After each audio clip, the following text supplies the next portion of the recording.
Most people believe Groupon is a dead relic of the early 2010s. They think of it as a graveyard for expired yoga class vouchers and half-price teeth whitening deals that nobody actually wanted. But they are looking at the surface of a much more calculated machine. What they fail to see is that Groupon did not fail because of a bad business model. It succeeded in a way that fundamentally changed how small businesses calculate their own survival. This is not a story about coupons. It is a story about the brutal mathematics of desperation and the strategic engineering of impulse. Imagine a cold Tuesday morning in Chicago. The wind is biting at 30 degrees Fahrenheit as it sweeps off Lake Michigan. Inside a small family-owned bakery in the West Loop, the owner is staring at a screen. There are no customers, the ovens are hot, the flour is paid for, but the shop is empty.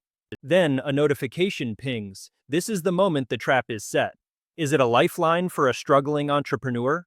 Or is it a sophisticated algorithm designed to extract the maximum amount of value from a business that has no other choice? People call Groupon a platform for discovery, but the reality is much more clinical. It is a high-frequency trading floor for human attention.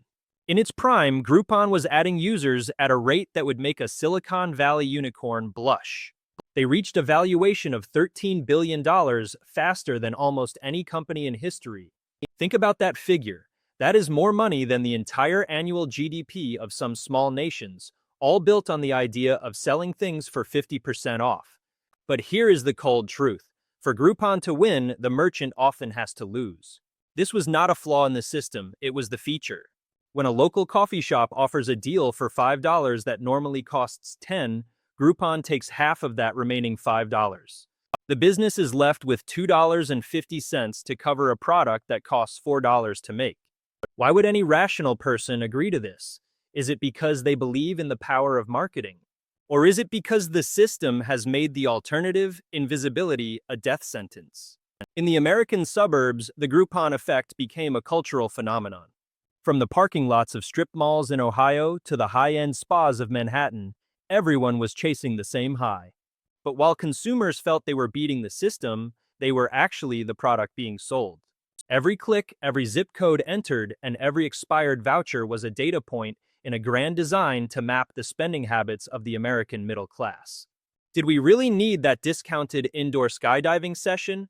Or were we simply responding to a neurological trigger designed by geniuses in a glass office building? We think we are hunting for bargains, but we are being herded into a pen. The scale of this operation was immense. At one point, Groupon had over 50 million active customers.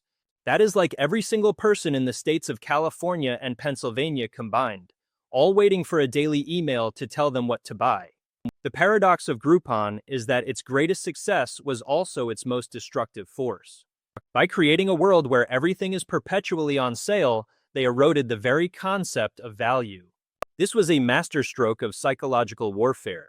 If you can convince a population that a massage is only worth $30, the person giving the massage can no longer afford to live. But the algorithm does not care about living wages. It only cares about the conversion rate. How did a company that was once the fastest growing in history become a punchline? And more importantly, is it really as irrelevant as we think, or has its DNA simply mutated into the apps we use every day? To understand the answer, we have to look past the colorful icons and into the cold gray machinery of the power they built. We are not just looking at a fallen giant, we are looking at the blueprint of how modern digital dominance was first sketched out. This was not an accident, it was a calculated heist of the local economy. And to find out how they pulled it off, we have to go back to the beginning of the blueprint. The frozen image of that Chicago bakery is not a glitch in the matrix. It is a precise intended consequence of a blueprint drawn years ago. We often mistake Groupon for a simple coupon site because its interface looks like a digital version of the Sunday paper.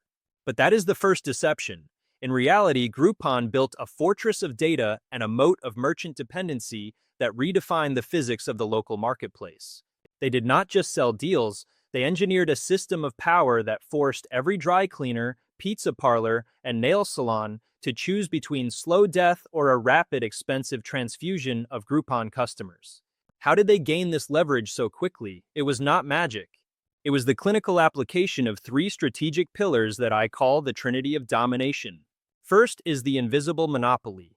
People think Groupon has competitors, but in its peak, it owned the very concept of the daily deal. When a brand becomes a verb, the game is already over. They secured exclusive contracts that prevented small businesses from running promotions anywhere else. Is this a fair partnership, or is it a strategic enclosure of the local economy? By the time a business owner realized they were losing money on every voucher, Groupon had already moved on to the next 1,000 merchants in the next zip code. They created a perpetual motion machine of acquisition where the supply of desperate businesses was practically infinite. The second pillar is the psychological moat. Groupon mastered the art of the manufactured emergency. Their countdown timers and limited quantity bars were not just UI elements. They were triggers designed to bypass the rational brain. In the United States, we are conditioned to fear missing out on a bargain more than we fear wasting our money. Groupon leveraged this North American obsession with the deal to create a customer base that was loyal to the discount, not the merchant. This shifted the power from the person providing the service to the platform providing the access. Why would a customer ever pay full price again once the blueprint has taught them that value is a flexible illusion? The third and most formidable pillar is the capital fortress. At one point, Groupon was sitting on a mountain of cash so vast it could have paved the entire length of the Las Vegas Strip with $20 bills 5 inches thick. This cash was not just profit, it was a weapon used to blitzscale into every major city in North America. They hired an army of sales representatives whose only job was to convince local heroes that their business was invisible without Groupon. They used their massive valuation to buy up every smaller clone in Europe and Asia, ensuring that no matter where you went, the blueprint was the same. Is this the behavior of a helpful marketing partner, or is it the calculated expansion of a digital hegemon that thrives on the imbalance of information? The bottom line is that Groupon understood something most small businesses did not. In the digital age, attention is more valuable than the product itself. If you control the portal through which customers see the world, you can charge a toll that would make a medieval king jealous. The scale of this design is difficult to grasp until you look at the hard reality of the numbers. At its height, Groupon was sending out over 1 billion emails a month. If those were physical letters, they would weigh as much as 3 Boeing 747 jets. This was a digital bombardment of the American inbox, a constant reminder that something was available for cheap right now, just around the corner. But every massive structure has a foundation, and to understand why this blueprint was even drawn, we have to look at the first brick. We have to look at the moment a man decided that the old way of buying and selling was too slow, too human, and not nearly profitable enough. It is time to go back to the beginning, where the ruthless logic was first coded into existence. The blueprint we witnessed in the previous phase was not built on a dream. It was built on the cold remains of a failed social experiment. To understand the DNA of this giant, we must go back to 2007, to a cramped office in Chicago where a man named Andrew Mason was trying to fix a broken system. But the problem he was trying to solve was not how to save people money.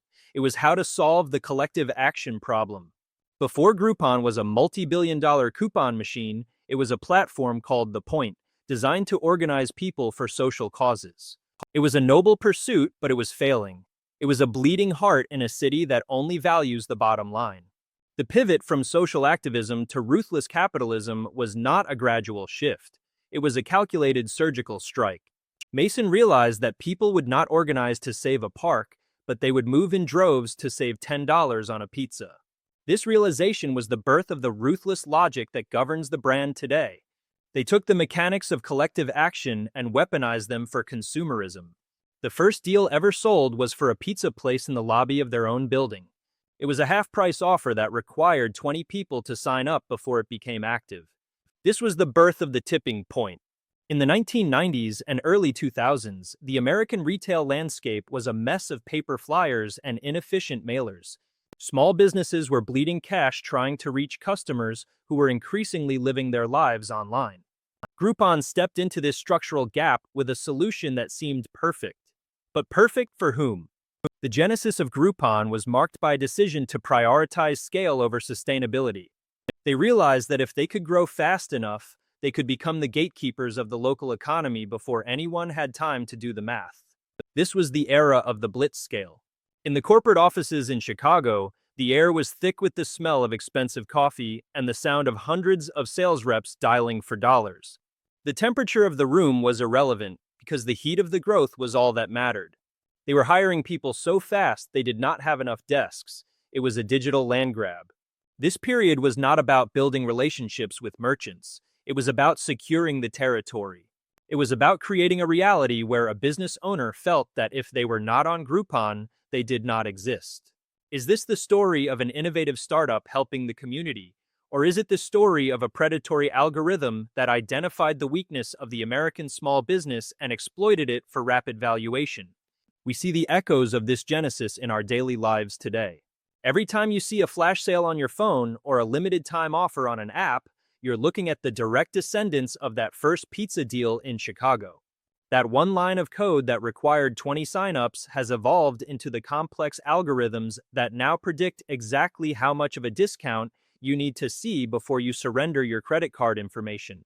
They did not just invent a coupon, they invented a way to harvest human urgency. Consider the typical North American shopping mall. It is a monument to excess, a maze of glass and steel designed to keep you inside and spending.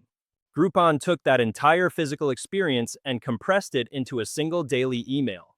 They turned your inbox into a digital strip mall where the doors were always locked until you clicked the buy button. But as the company grew to a valuation of nearly $13 billion, the cracks in the foundation began to show. The ruthless efficiency that fueled their rise started to consume the very businesses it was supposed to help. For every success story, there were 10 stories of bakeries and yoga studios that were crushed by the weight of their own success. They were getting thousands of new customers, but each one was a financial loss. Was this an oversight by the management, or was it a strategic cost that they were willing to let the merchants pay so that the Groupon platform could continue its march toward global dominance? The seeds were planted, the DNA was set. The machine was no longer just a website. It was a global network of steel, fiber optics, and desperate contracts. Now that we understand where this monster came from, it is time to look at how that DNA evolved into the massive, unyielding engine that controls the flow of billions of dollars across the globe.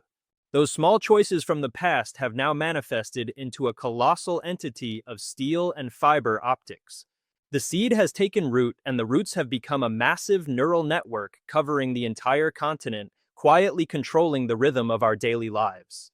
We must look past the colorful interface of the app and into the cold gray machinery of the engine itself. This is not just a platform for saving money. This is a sophisticated engineering project designed to capture and monetize human impulse at a scale never before seen in the history of the North American economy. To understand the algorithm of domination, we have to look at the physical reality of the system. In massive data centers located in the plains of Iowa and the forests of Virginia, thousands of servers hum at a constant temperature of 68 degrees Fahrenheit. These machines do not sleep. They are constantly crunching the data of over 50 million active users. Every time you open the app, every time you linger on a photo of a steakhouse, and every time you ignore a spa package, you are feeding the machine. The algorithm is not looking for what you want. It is predicting what you will settle for when the price is low enough. This is the first component of the engine, which we can call the predictive hunger. It is a system that uses the network effect to create a self-fulfilling prophecy of consumption. By aggregating the location data of millions of Americans, Groupon knows exactly when a specific neighborhood in Phoenix is feeling bored on a Thursday night. It knows that a person who just finished a workout at a local gym is 70% more likely to click on a smoothie voucher within the next 20 minutes. Is this a helpful suggestion? Or is it a digital leash that pulls us toward a transaction we never intended to make? The scale of this operation is truly imperial. At its peak, the data flowing through Groupon systems every day was equivalent to the weight of 10,000 semi-trucks filled with paper ledgers. If you were to lay out the fiber optic cables that power this network, they would stretch for over 100,000 miles, enough to circle the Earth 4 times. This is the infrastructure of impulse. It is a vertical integration of desire where the platform controls the discovery, the transaction, and the feedback loop. But for every action in this system, there is an equal and opposite reaction for the merchant. This leads us to the second component, the frictionless trap. In the world of traditional business, there is a concept called the cost of customer acquisition. In a normal market, a business might spend $50 in advertising to bring in one customer who spends $100. But the Groupon algorithm flips this logic on its head. It offers the merchant a zero marginal cost for the digital voucher itself, while imposing a massive marginal cost on the actual service provided. When a yoga studio in Austin or a dry cleaner in Chicago signs a contract, they are entering a system that prioritizes the platform over the product. The algorithm ensures that the deal is seen by the maximum number of people, but it does not care if the merchant has enough staff to handle the surge. It does not care if the business is losing $5 on every person who walks through the door. The machine only cares about the conversion rate. The more people who click, the more the algorithm learns, and the more powerful the platform becomes. This creates a structural imbalance that we might call the merchant dilemma. If they stay off the platform, they are invisible in a world where everyone is looking at their phones. Does the small business owner have a choice? If they join the platform, they are working for free or even paying for the privilege of serving a customer who has no loyalty. This is the cold reality of the digital moat. Groupon has built a fortress where the only way to reach the city is to pay the gatekeeper a heavy toll. Think about the physical sensation of this system in action. You are sitting in a Starbucks drive-thru in a suburb of Dallas. Your phone vibrates. It is a notification for a car wash just 3 miles away, offered at 60% off. The GPS in your pocket has communicated with a server in Virginia, which has checked the inventory of a local business, which has calculated your likelihood of purchase based on your past 3 years of behavior. This entire process took less than 200 milliseconds. In that flash of time, the algorithm has decided how you will spend your afternoon and how much profit a local business will sacrifice to have you. The convenience we feel is the product of a massive loss of agency. We think we are making choices, but we are actually following a path cleared by a machine that only values efficiency. The bottom line is that the system is designed to remove the friction of thinking. It wants you to click first and rationalize later. And as we become more dependent on these digital shortcuts, the local economy becomes more dependent on the machine that provides them. This is not a story of innovation for the sake of progress. It is a story of optimization for the sake of control. The algorithm has turned the diverse, messy world of American small business into a series of standardized data points that can be traded like commodities.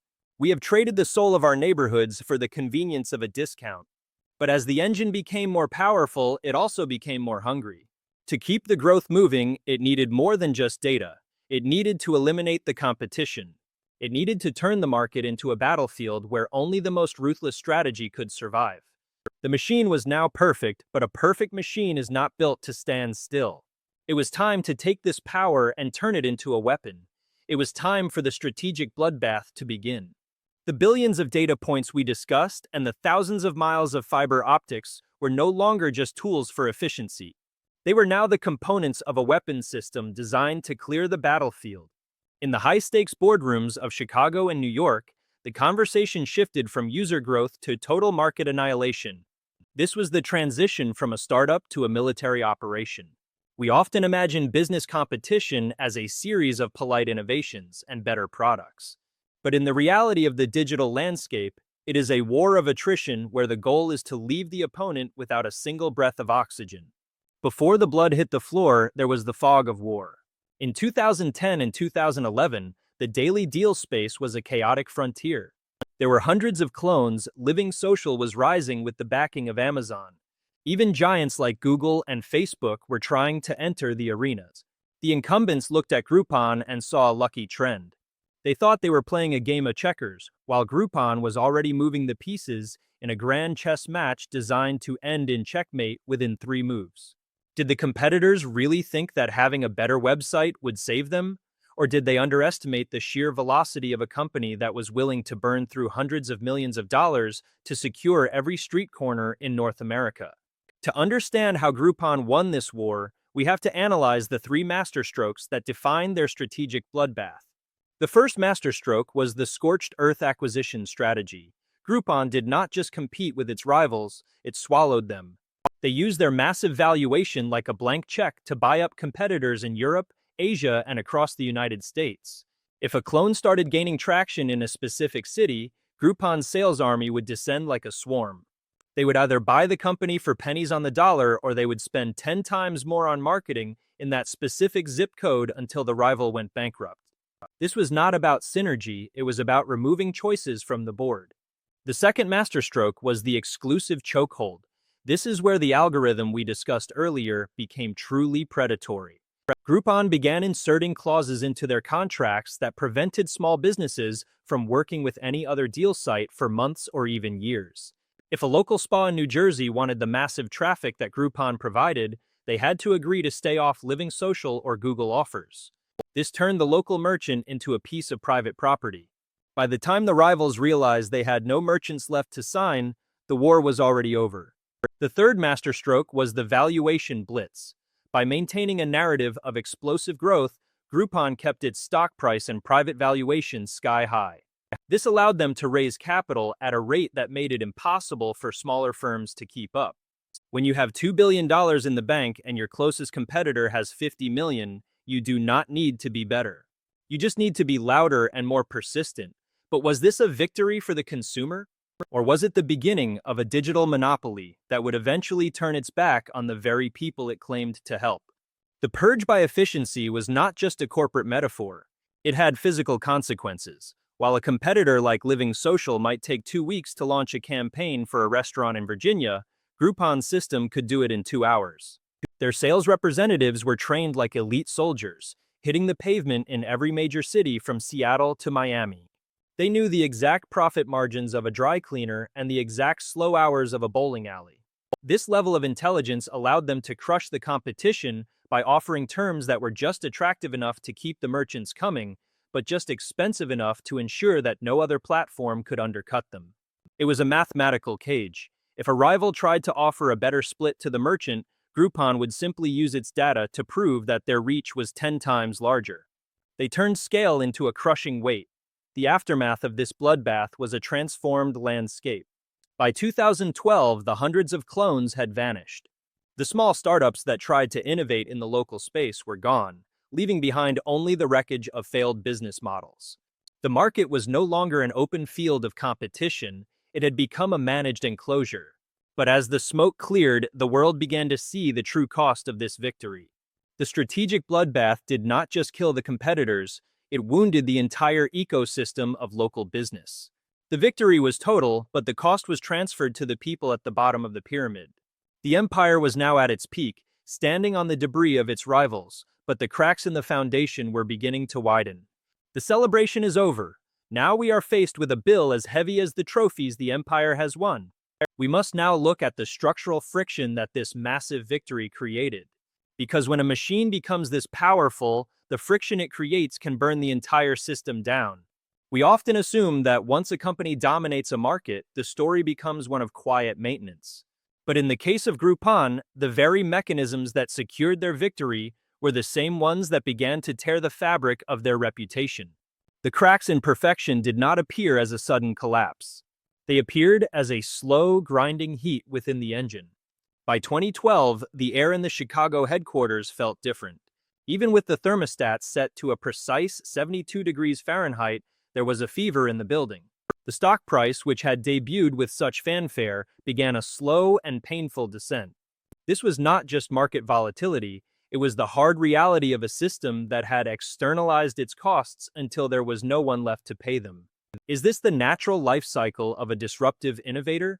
Or is it the inevitable result of a business model that treats its partners as fuel rather than allies? The first major point of friction was the merchant death spiral. The algorithm had been too successful. It had brought so many people into local businesses that it effectively broke them. We see this in the social debt that Groupon accumulated. In a suburb of Chicago, a small bakery owner might wake up to 5,000 orders for a cupcake deal that was supposed to be a limited promotion.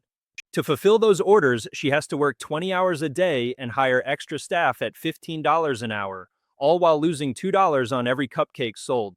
This is the cold subtraction of the Groupon effect. It is a race to the bottom where the prize is bankruptcy. By 2013, the narrative of the helpful marketing partner had completely dissolved. Reports began to surface of merchants being bullied by sales reps or finding themselves trapped in contracts they could not escape. The friction was no longer theoretical. It was documented in thousands of negative reviews and news reports. This was the systemic friction of over-optimization. The platform had removed so much friction for the consumer that it had transferred all of it to the merchant. For every dollar a consumer saved on a massage in downtown Seattle, a small business owner was losing a piece of their future. Then came the internal friction. The masters of the algorithm found themselves under the microscope of the Securities and Exchange Commission. In early 2012, Groupon had to restate its financial results, admitting that it had significantly underestimated the amount of money it would have to pay back to customers in refunds. The bottom line was that the machine was so complex that even its creators were losing track of where the money was going. Were these honest accounting errors? Or were they the desperate gasps of an engine that had outrun its own headlights? This was a classic case of what we call in business a point of no return. The company had built its entire identity on explosive growth. When that growth slowed down, the friction became unbearable. To keep the numbers looking good for Wall Street, they had to push the algorithm harder, squeezing the merchants for more and more of the pie. But you cannot squeeze blood from a stone. The local economy was beginning to push back. Small business owners started to realize that the skin in the game was entirely theirs, while the platform took no risk at all. The scale of this friction is difficult to overstate. Imagine a map of North America where every red dot represents a small business that closed its doors within 12 months of running a Groupon campaign. If you were to zoom out, the map would look like it was bleeding. We are talking about tens of thousands of entrepreneurs who lost their life savings because they believed the promise of the blueprint. This is the hidden balance sheet of the digital age. The value created for the shareholder is often just the value extracted from the community. But the machine did not stop, it simply shifted its focus. As the daily deal model began to fail under the weight of its own friction, the company began to pivot toward a traditional marketplace. But the damage to the brand was already done. The trust that is required for a healthy ecosystem had been incinerated in the pursuit of blitz scaling. The hegemon's dilemma was now clear. They were too big to be ignored, but too toxic to be loved. Is this the end of the story, or is it just a transition into a more subtle form of control? The friction we have witnessed is not just a problem for Groupon, it is a warning for every company that seeks to dominate the local economy through data alone. When you treat the world as a series of numbers to be optimized, eventually the world will remind you that it is made of people, and people have a limit to how much they can be squeezed. The shadows are deep and the system is rigid, but we cannot afford to simply stand still and criticize. We have seen the birth, the rise, and the grinding friction of this giant. Now we must reach the final verdict. We must understand what this journey means for you, for me, and for the future of how we live our lives in the shadow of the logo. This is the moment where we look past the wreckage of the strip mall and the flickering screens of our smartphones to see the truth. The story of Groupon is not a cautionary tale of a failed dot-com darling. It is a field manual for the 21st century. It is the story of how human desire was mapped, harvested, and sold back to us at a discount. We have traced the paradox of the Chicago bakery where an owner worked for free.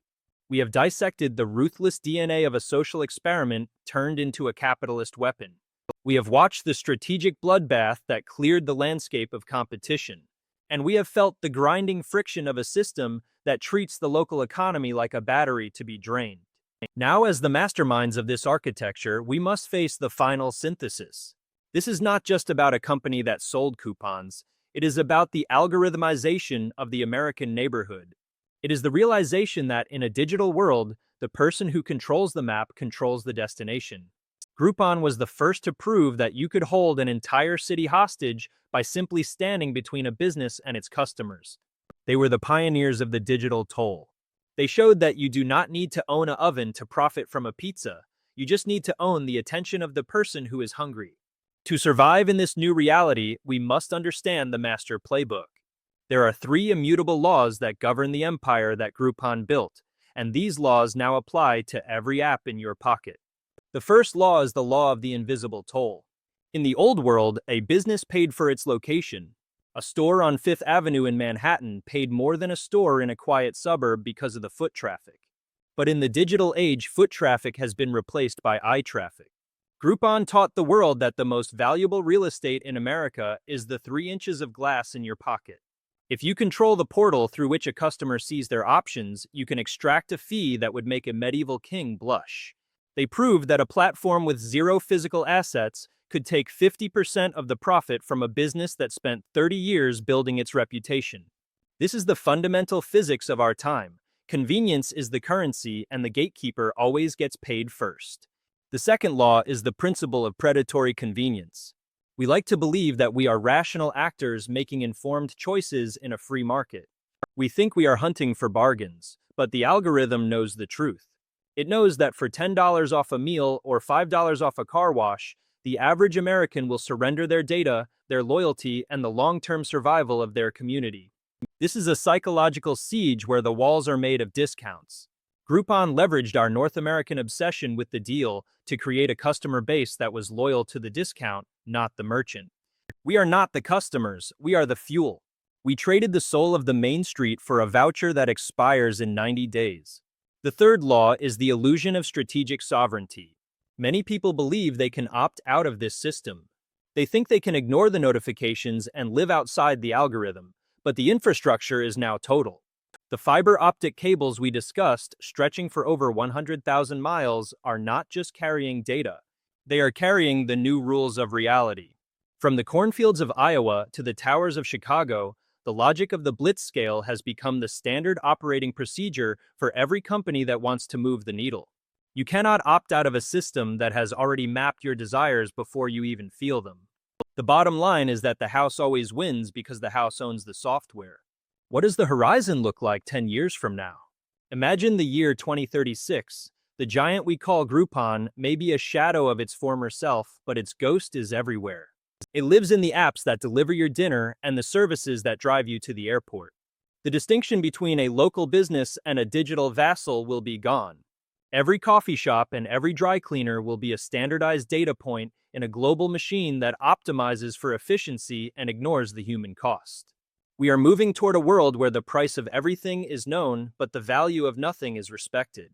We see the trajectory clearly from the parking lots of abandoned malls to the high-end boardrooms of Silicon Valley. The machine is getting faster, it is getting smarter, and it is getting hungrier. It is no longer enough to predict what you want to buy. The next stage of the design is to predict who you will become. The algorithm is moving from your inbox into your kitchen, your car, and your mind. But here is the final verdict. We think we are using these platforms to save time and money. But time is the one thing no algorithm can ever give back to you. For every minute we spend chasing a 60% discount, we are losing a minute of our autonomy. We are standing at the point of no return. We can choose to see the machinery for what it is, or we can continue to click the buy button until there is nothing left to buy but the algorithm itself. We are the architects of our own imprisonment every time we choose the discount over the neighbor. Is this the future we wanted? We are the ones who fed the machine, or is it just the one we were too distracted to prevent? And now, the machine is the only thing left standing in the ruins of the local economy. The blueprint is finished, the trap is set, and the only question that remains is whether you are the master of your own choices or just another data point in a grand design you never agreed to join. Judgment is yours to make, but remember, in a world where everything is on sale, you are the most valuable product of all. This was Behind the Logo.